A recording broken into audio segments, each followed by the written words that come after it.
পিছপা হয়নি।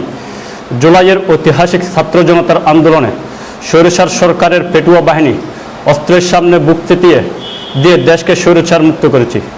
5ই আগস্ট পর থেকে কিছু সুবিধাবাদী পতিত সরকারের দোসর ছলে বলে কৌশলে জাতীয়তাবাদী ছাত্র দলকে কলুষিত করার জন্য উঠে পড়ে লেগেছে।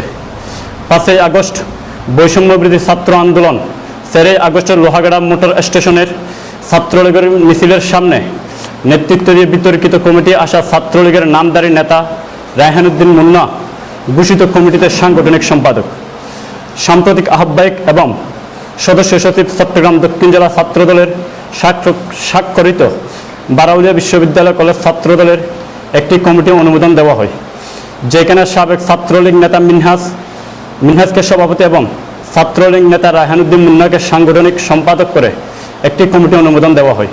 এটি ছাত্রদলের রাজনীতির জন্য অনেক বেশি লজ্জার। জাতীয়তাবাদী দল বিএনপির জন্য অশনীয় সংকেত। এই কমিটি প্রকাশ হওয়ার পর থেকে সামাজিক যোগাযোগ মাধ্যমে চলছে তুমুল আলোচনা এবং সমালোচনা।